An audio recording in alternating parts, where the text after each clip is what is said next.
What up, y'all? This your boy Gerald. It is 22nd of September, 2016. How is everybody doing? Enjoying my day off. And, as I'm sitting here, and like most of you, when you've got nothing going on or you've accomplished your task, you're sitting over here and grab that trusty remote and you give it a whirl.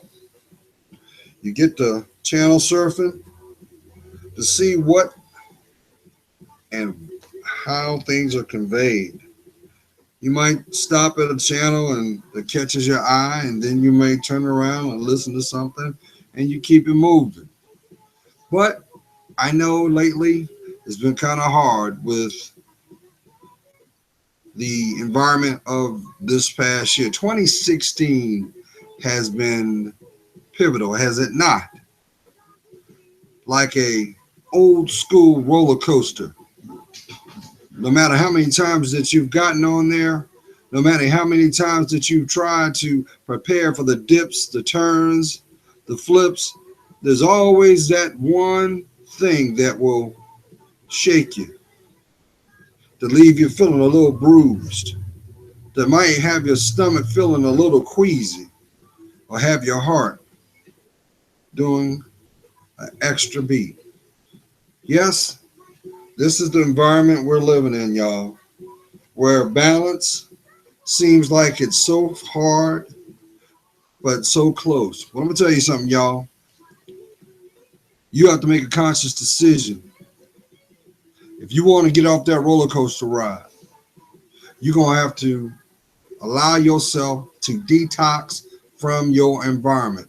Just like a natural detox is good for the body, you're going to have to turn around and purge things that you know do not serve you well. Because as long as you hold on to that perspective, as long as you hold on to that position, and those things are not uh, uplifting you or having the best you to be presented in this planet, this world that you know, guess what? You are dying slowly. There's no worse a death than someone who does not know who they are, who are living by the ends of their seat and they don't know where they're going compared to where they've been. So it's very important, y'all, that you gotta stop. You gotta assess what's going on in your environment. It's okay to take inventory and what's going on. How about the people that you break bread with every day with, the people that you go to work with every day, the people that you come in passing with? These are all the elements to make your reality. But it's very important that you have your perspective, or like they would say back in the day, have your thinking cap on. How about that discernment? Yes, the real you, the little boy and the little girl that lives in us all. Because if your perspective is not on point, your reality is not going to be on point. So if your reality is not on point, that means your footing is not on point. And that is also an evident display that you're not happy. Who am I talking to? You think that your life is supposed to be filled with struggle? You think that joy? You think joy is just something that is a figment of the imagination? Something that people just talk about? No, that is something that is supposed to be woven in your life, which is. But see, you know what divides you from that? It's truth. You know what's keeping you from that? Fear. Fear. Finally, everything's a reality. And some of you do not like the reality that you're in because your skies are gray. But the skies have been so gray for so long, you think that is normal. I'm here to tell you the devil's work is never done, y'all. And guess what? The Jezebel spirit does not care. She loves going through and destroying families. She loves to spit on the history. She loves to disenfranchise every little boy that is carrying the name of those who have come before. Is it any secret that you're seeing it now? I think not.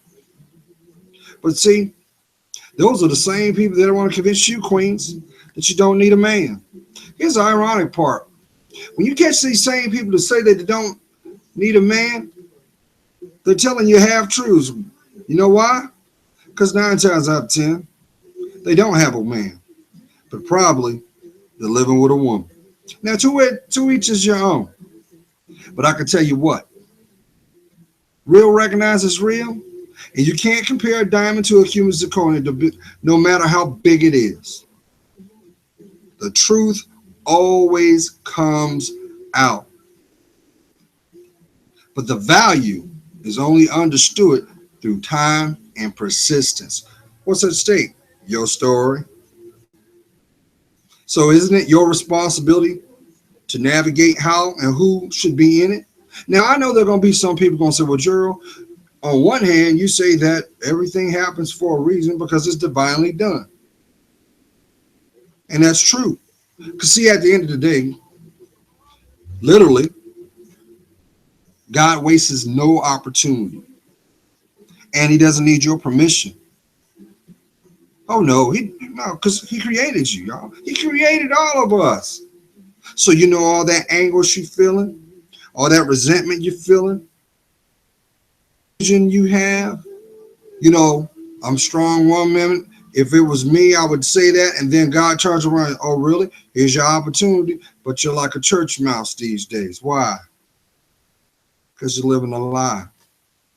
And some people have an unconditional love affair to their pain. Some are also addicted to their pain because the stimulus is all they know. They actually think that is love. No, it's not. No, it never was. But misery loves company too. Now, I'm not trying to make a light out of that, but here's my concern. What's going on right now? Once again, another human being, life taken before its time. In turn, we have a skirmish and protesting going on in Charlotte, North Carolina. But you know what I find kind of amazing in that? Because once again, you had the media made sure they said, well, this was all supported by the Black Lives Matter movement. I feel a certain kind of way about it because I commend the passion, but I condemn the direction. Because you can't have it both ways, y'all. You can't condone bad behavior. But see, somehow in this world that we live in, we celebrate bad behavior. But then when bad behavior happens, we want to have to pick our mouth up. Two wrongs don't make a right. But here's the big thing. When the media opportunistically likes to put that camera right out there to a TV near you, guess what? You don't see no grown-ass people up there on that screen. That's somebody's son. That's somebody's daughter. Which means that's someone's son and someone's daughter at risk. So I'm really mad at the parents. Because why do you not know where your child is? But this also should look at it. We can also say this too. This younger generation we call as millennials, they are nothing but the instrument of words not spoken. They are also the examples of failures not learned. We know those as living testaments and generational curses that have finally manifested in what we know as a society today. Our society is so splintered. Unification is nothing but an afterthought. But yet we want peace. We want harmony. But why is it we're not sitting at the table? Why is it that we're not having conversations that need to be had? Yes, I understand we have conferences here talking about oversight of, well, we need this and we want recognition of that. But okay, I understand the objective, but the direction is not right. See, before you can have unity on anything, you must first have communication. And communication cannot be held until you have the ability to be transparent with yourself on an individual level. See, if you're not transparent, nor will your truth be. So it's kind of hypocritical. Now, I thought it was kind of ironic that for a minute, the Black Lives Matter movement got no media exposure. And they got no media exposure because a couple things popped up that they couldn't answer. Like, for example, if the Black Lives Matters movement was truly about Black lives, why aren't they protesting the neighborhood drug dealer? Why aren't they protesting the guns that are all in our communities? Why are we not protesting the homelessness in our community? Hmm. Why is it that the things that should be looked at a grassroots level get swept under the rug? How about all the little black boys that don't have their fathers that want to be in their lives? Why aren't we protesting about that? But we got just as many black feminists out there that will tell you, I don't need a man. So once again, from the individual level, how can you have unification if you don't have two? It takes two. Remember that saying, it takes a village to raise a child? Well, looks like our village is pretty splintered, isn't it? But why is it we're not talking about it? I know why. Because you have a lot of women that are so deeply hurt because they have their own wounds that they won't look at and will use that as a platform for attention. It's kind of like calling a spade a spade. How are you going to sit up here and say this is wrong and this is wrong, but you won't correct what's going on with you? Hmm. How about this one?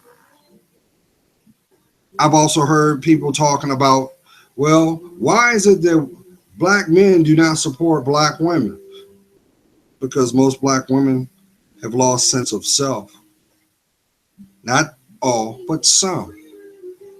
Another key factor is this. It's kind of hard to get support when the person you're trying to support only wants to degrade you. How about emasculate you? So pretty much what has happened is you found a voice through your pain, but you're not thinking bigger picture because you have your children. They are extensions of you. And how dare you even think of the fathom of raising a boy without a male? Does it surprise you that he instantaneously wants to gravitate to the first male image, even if it's negative? Why? Because part of him wants sense of understanding. No different than a man trying to raise a little girl. No matter how educated he tries, he can only but do so much. You know exactly what I'm conveying, don't you? But see, that's the problem. Most people don't want to look at the truth because they're afraid of the work. And I say this out of love. So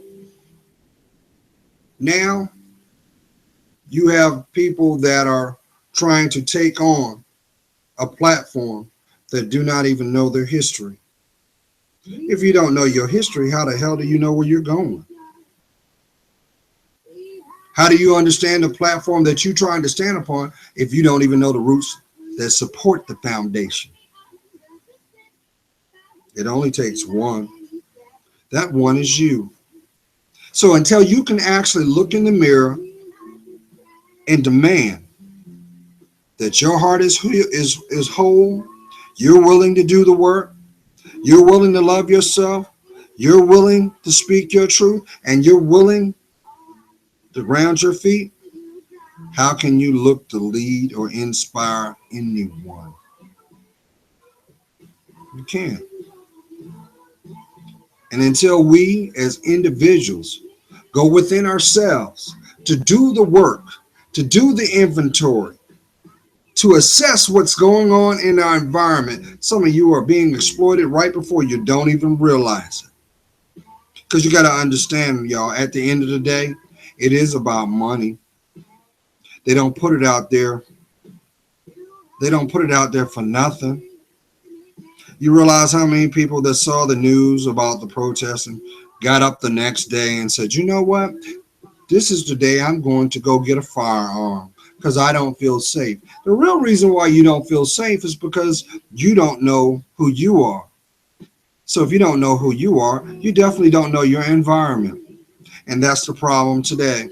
I saw this a long time ago when I was raised, when I was a little boy, and I didn't understand. I remember when I was, I think maybe 7, 8 years old. Um, my parents used to, every Sunday I would have to go to the store to get the Sunday paper. And, it was a mile and a half walk. I would walk it up there and get the newspaper and bring it down for my father. And I remember the first day I saw a woman walk in front of me into the store, but in the process, clench her purse. I didn't understand. I thought, well, maybe her purse was heavy and she thought she was going to, but she clenched her purse after she looked upon me. I was only 7 years old. See, those are the cancerous seeds. They end up bearing bad fruit in social consciousness. And unfortunately, those roots run generational. Those trees have grown and bear fruit. Because, see, that's one thing I've come to learn too. Hatred, you're not born to hate. You're naturally born to love. So it falls on the environment that that child is reared in. No one's born to be a racist. No one's born to be a separatist. How about a bigot? How about a feminist? These are all learned behaviors and traits, but we never ask the question, why? You're going to tell me that little boy and that little girl that you once were looked in the mirror and said, well, I want to live these dreams and I want to be this. And then that one little girl said, I want to grow up to be a feminist. No, these are all experiences through disappointment, failures of those who were in positions of influence, passed down by way of denial and deflection. So what's going on now? We've got young ones out there breaking buildings and burning stuff up, but little do you understand, it doesn't matter if you destroy every building in Charlotte, North Carolina, they'll build some more because, see, that owner is not there. That owner has insurance. And what you've done is taken away from your infrastructure, which in turn will influence the direction of the revenue generated in the area near you. So you're not doing them any injustice to them. You're doing it to yourself. But see, we're not talking that, are we? And here's the ironic part about it. I didn't know that the incident, that the shooting that occurred in Charlotte, why is it that you had to have someone out there represent Black Lives Matter, but the officer that pulled the trigger was a black man? I'm trying to contradict you, don't you think? But hey, that's the world we live in, right? You can't have it both ways. So why are we throwing stones through broken windows? The only way you're going to fix those is you got to have the dialogue within yourself. Fix yourself. Get you right. But see, most people don't have the integrity to do it themselves. So they suffer in silence. And they end up growing up disenfranchised, broken, and yes, queens, alone. Because guess what? Yes, there's a lot of good men out there, but they will not risk their heritage of their last name to you if you don't love yourself first. Just some thoughts, y'all. It's funny, y'all. People trying to do a throwback of the 50s and 60s in 2016 and don't even know the history. If you realized what you're doing, you realize you're playing yourself. But more importantly, you're also setting up the generations that are going to come behind you.